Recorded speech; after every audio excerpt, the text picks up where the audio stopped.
completamente normal sentirse cansado después del trabajo, pero digamos que simplemente llegas a tu casa, te acuestas, te relajas, ves una serie que te gusta, cocinas un poco de comida y te vas a la cama a dormir para el día siguiente levantarte para trabajar.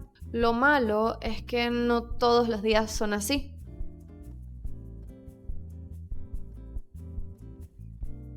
Muchos días a veces nos podemos sentir muy apagados, como que no queremos levantarnos de la cama para ir a trabajar, que el cuerpo te pese y que necesites un descanso mucho más largo que un fin de semana. Hay muchas razones por las que uno puede llegar al agotamiento severo y es por eso que quiero hacer una introducción a un tema que se ha hecho bastante viral en internet en los últimos años, el burnout. La palabra burnout como tal viene del inglés y se utiliza mayormente para referirse a un motor de un carro que está recalentado o también de una computadora. Se cree que el cerebro del ser humano funciona como una máquina. Una máquina tiene que ponerse a descansar de vez en cuando, a enfriarse, a que lleve airecito y no debería tener más de 100 programas prendidos al mismo tiempo porque va a colapsar. Cuando hablamos del burnout en una persona, se caracteriza básicamente por la persistencia del estrés, la cual lleva a un agotamiento físico y mental que pueda afectar la personalidad y la autoestima de la persona que lo sufre. Este concepto no tiene ningún origen específico y puede darse por bastantes razones. Puede ser porque hay una brecha entre lo que espera el empleado que sea la empresa a lo que realmente es, una acumulación de tareas o también que las tareas sean muy excesivas, también un ambiente laboral muy hostil y conflictos en la oficina pueden llevar a que alguien sufra de burnout. Y aunque el burnout le puede pasar a cualquier persona en cualquier profesión, la verdad es que se ha demostrado que en la mayoría de los casos se da en trabajos que están dirigidos hacia el público, como atención al cliente, meseros, cajeros, ese tipo de empleos. En el punto en el que las personas empiezan a sufrir de burnout, empiezan una serie de síntomas que se van poniendo cada vez peor con el tiempo y empiezan a afectar la vida diaria de las personas. El agotamiento físico, mental,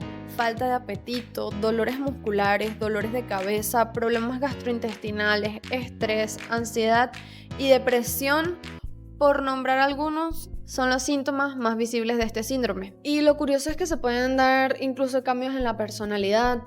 La gente se vuelve apática, empiezan a tratar mal a sus seres queridos, su familia, sus amigos y no necesariamente casi nunca es algo personal, es simplemente porque la irritabilidad de la persona que tiene el síndrome de burnout es tan grave que hace que estén en constante estado de estrés e irritabilidad que prácticamente dejan de ser ellos mismos. Aparte, una de las cosas que hace el burnout es que dejes de ser tan productivo como lo eras antes y es porque ya no encuentras la fuerza para hacer las cosas, no porque no tengas la capacidad, sino porque literalmente el cuerpo te está diciendo ya no puedo más. Obviamente eso termina siendo un círculo vicioso porque empiezan a salirte las cosas mal y te empiezas a sentir mal porque las cosas no te salen bien y bueno,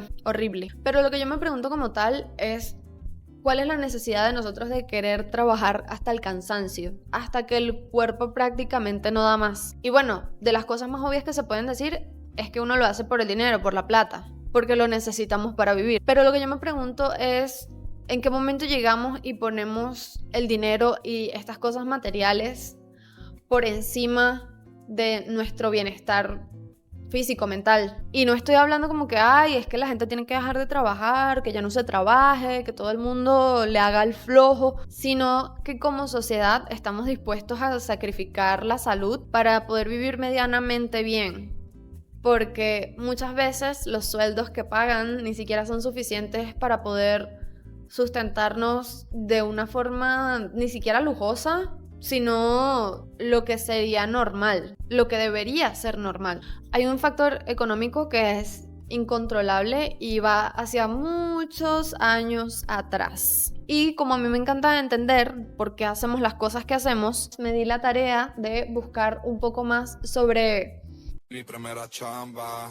¿De dónde vienen estas ganas de siempre querer estar haciendo algo? Y eso es lo que me lleva a mi siguiente punto. Como en el video que hice sobre las tendencias, que lo voy a dejar por aquí en algún lado, esto comenzó en la época primitiva. Antes, como no existía el dinero, la forma de contribuir a la sociedad era teniendo un trabajo que beneficiara la supervivencia de la comunidad. Entonces estas profesiones eran agricultores, pescadores, cazadores, médicos, y esto se sigue haciendo durante muchísimos años, e incluso se llegó a un punto en el que se implementó el trueque, que es que tú me das algo a mí y yo te doy algo a ti. Pueden ser bienes o servicios o cosas por el estilo. Pero lo que cambió la historia del hombre y cómo nos relacionamos con el trabajo comienza a partir del siglo XVIII con la Revolución Industrial. Y eso no fue como que, yo llegué, listo, y aquí todo el mundo industrializado. Fue en realidad un proceso de muchísimos años de cambios sociales, culturales, económicos y tecnológicos entre los años de 1760 y 1840. A partir de ahí, todo lo que se hacía a mano se empezó a hacer a máquina a escalas inmensas, empezando en Inglaterra y se extendió durante el siglo XIX. Ahora, ¿esto qué tiene que ver con el trabajo? Las personas que trabajaban en el campo se fueron movilizando hacia la ciudad con el fin de trabajar en estas empresas gigantescas que decían que eran una cosa maravillosa.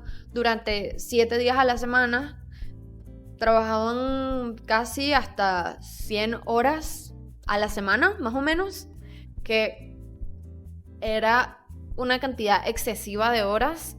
Pero obviamente en ese tiempo no existían legislaciones ni tampoco leyes que protegieran ningunos trabajadores, porque las leyes protegían a las personas que tenían este tipo de empresas, comercios, fábricas. Incluso en ese entonces se permitía la labor infantil y los dueños de las empresas preferían la mano de obra infantil porque era muchísimo más barata que un obrero de edad adulta. A partir de esto se empezó a cambiar el modelo de trabajo a lo que conocemos ahorita como los 5 días a la semana y 2 días libres.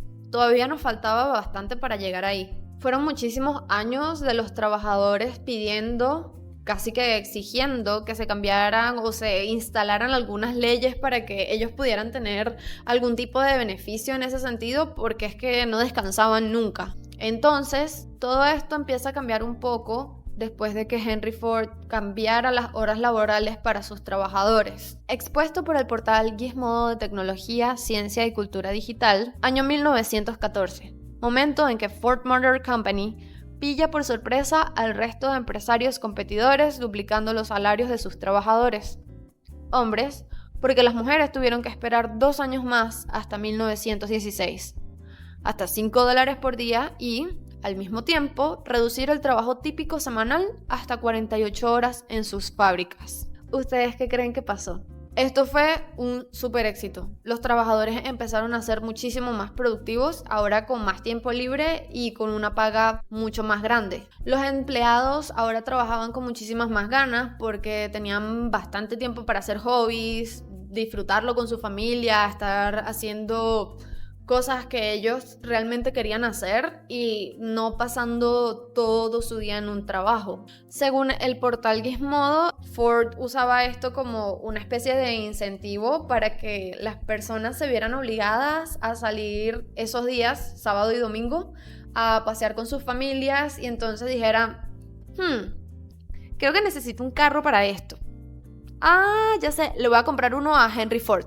Entonces se dice que no lo estaba haciendo por amor a sus trabajadores, simplemente quería que fueran más productivos y compraran más. Hubo muchas revoluciones después de la revolución industrial, creo que, si no me equivoco, llegó hasta la 4ª, que creo que es la tecnológica. Si nos ponemos a ver en retrospectiva, la verdad es que el modelo de trabajo no ha cambiado demasiado. Seguimos haciendo las mismas 8 horas al día durante 5 días a la semana que estableció Henry Ford en 1914, hace más de 100 años. Y la verdad es que ni siquiera hay una ciencia detrás de por qué hacemos ese horario. Es simplemente lo que se estableció en ese momento y lo que utilizaron las empresas para poder hacer que las cosas fueran mucho más eficaces, que ellos pudieran vender mucho más. Y claro que evolucionamos muchísimo más hasta el punto de que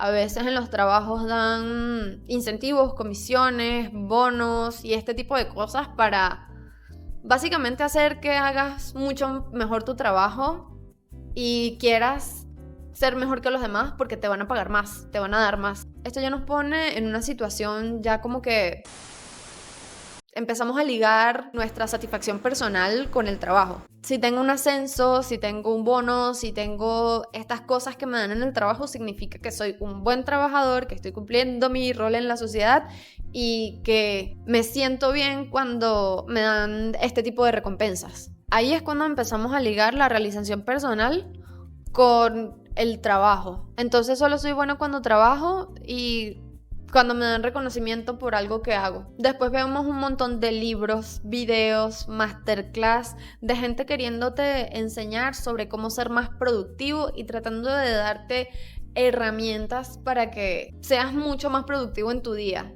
y que puedas aprovechar todas las horas del día que puedas, la mayor cantidad de horas que puedas, en hacer algo en específico. Entonces ya tú empiezas a ver los videos de aprende inglés en 1 hora con este método o aprende a programar en 5 minutos. Eso, obviamente no se pueden hacer esas cosas, pero es lo que nos gustaría hacer porque estamos constantemente en esta búsqueda de ¿y ahora qué hago? ¿Y ahora qué me pongo a hacer? Porque si me pongo a no hacer nada, entonces estoy perdiendo el tiempo. Y ser productivo no tiene absolutamente nada de malo. El problema llega cuando este tipo de cosas empieza a interferir en nuestro día a día y no nos afecta solamente a nosotros, sino que empieza a afectar a las personas que tenemos alrededor. Es por eso que tener un balance entre las cosas que hacemos y poner nuestro cerebro a descansar es súper importante, incluso para la productividad. Si quieres ser productivo, necesitas tiempo para relajarte, para que tu cerebro respire. Vuelvo otra vez con las comparaciones con las máquinas. Un carro no te va a prender si está recalentado, tienes que dejar que se enfríe, echarle agua capaz, a veces incluso llevarlo al mecánico.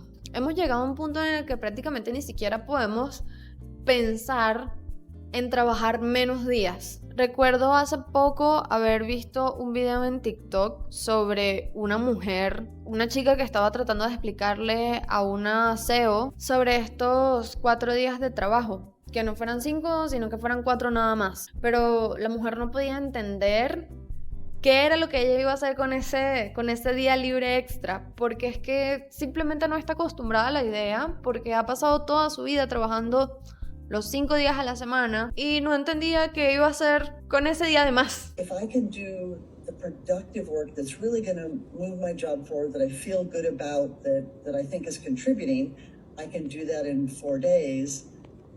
What do I do with that 5th day? You know, how much do I invest in my own career and my own expertise in adding things? And how much do I do more non-work, throwaway work, which none of us want to do. No estamos preparados para dejar de hacer lo que ya para nosotros, no solo como personas, sino como sociedad, es un hábito. Entonces lo que yo pienso es que si no podemos implementarlo de una vez, deberíamos encontrar un punto medio e intentar poco a poco tener un balance de vida y trabajo. Porque también, o sea, ya no es ni siquiera sobre el trabajo. Si no estás trabajando, tienes que estar estudiando, tienes que estar ganando plata en alguna otra cosa o tienes que estar ayudando a alguien. Porque es que ya no se trabaja para vivir, sino es que se vive para trabajar. Espero que hayan podido reflexionar un poco sobre lo que es ser sobreproductivo, que me lo acabo de inventar. Ciertamente yo lo hice. Es un tema mucho más profundo de lo que pude abarcar en este video y me gustaría en un futuro extender el tema un poco más, pero me parece que aunque sea tocarlo por la superficie, es importante para que entendamos quiénes somos y que podamos crecer como sociedad, como seres humanos y para que podamos seguir avanzando. Espero que les haya gustado mucho este video. Recuerden suscribirse, darle like, activar la campana y nos vemos pronto, mis fieles. Besos.